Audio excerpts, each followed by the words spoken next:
या देवी सर्वभूतेषु शक्ति रूपेण संस्थिता नमस्तस्ते नमस्तस्ते नमस्तस्ते नमो नमः. That is, our scriptures themselves define the feminine as Shakti, the embodiment of power. However, our modern institutions, yet the power is not equal. It is not in equity. When we talk about inclusion today, we often celebrate the representation of women among men. But this representation without authority is just decoration. Am I correct? Yeah? So, ladies and gentlemen, today's discussion is not about symbolic participation. It is about restoring the structural Shakti in capital, in control, and definitely in command.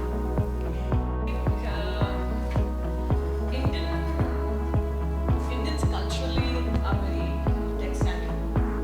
So let it be a man or a woman. I think our bent, our psychological bent is very masculine and not feminine. So it's not that women cannot get into the tech hardware or the IT. So I think women somehow is preferred culturally to be the sitting job. So that is the reason they switch their careers to primarily coding or QC checks or whatever is a back-end job where they can do 9 to 6, be at home by 6:37. So it's not that we don't have to be in the tech industry. I personally come from tech hardware, which is the devices that you use. Like audio is where you play music, speakers, headphones. I work a lot with the laptop industry as well, and I've been a business person which is front-ending sales and marketing. So that's where the women ratio is very less. Yeah. Very, very less. Where you go out, you travel a lot, you get into a meeting room which is full of men, and you have to negotiate, you have to talk, you have to pitch, you have to convince.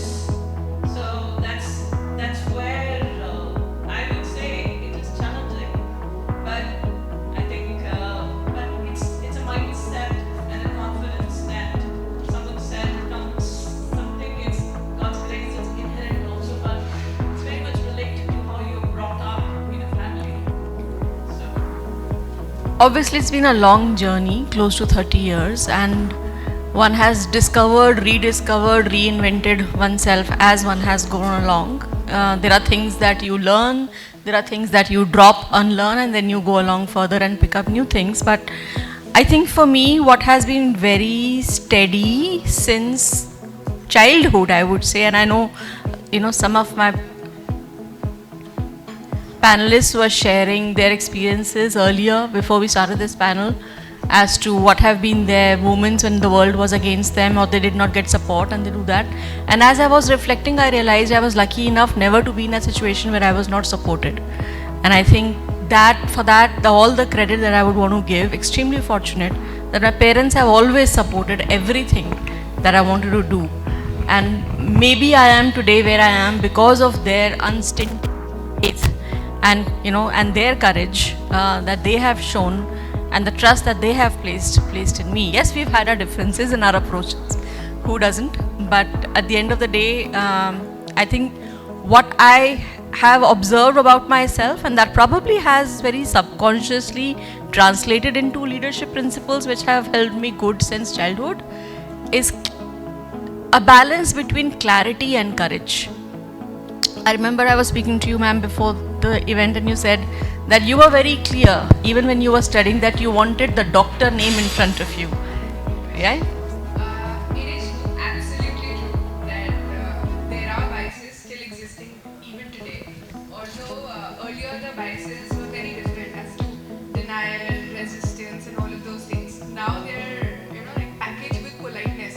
So something as in, are you sure? I think we should consult someone senior.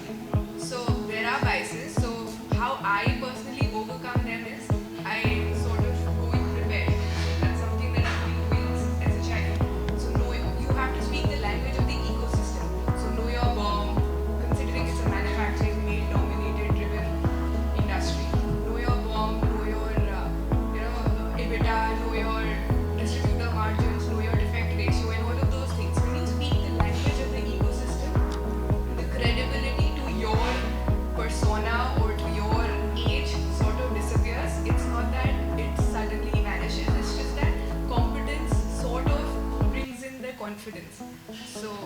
is one thing that I've believed all across, that come prepared, be more aware of the language being said, and do your homework before being present in maybe a meeting room or a boardroom. Parity dashboards are there in corporate, but the numbers that are needed to achieve, whether those numbers are being achieved, that's the question mark. So when it comes to more and more women coming into employment, that is true that more and more people, more women are now coming into employment. But are they reaching the leadership levels? Are they reaching the CEO's position?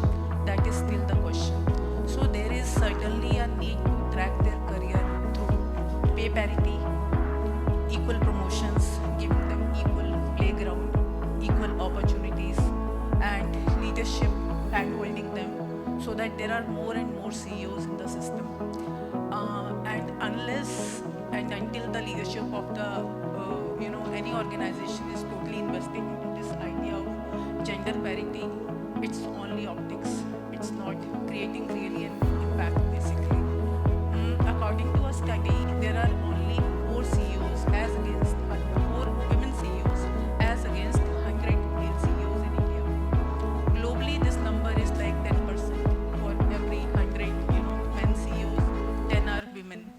This number at global level also, it's only 10%. So I think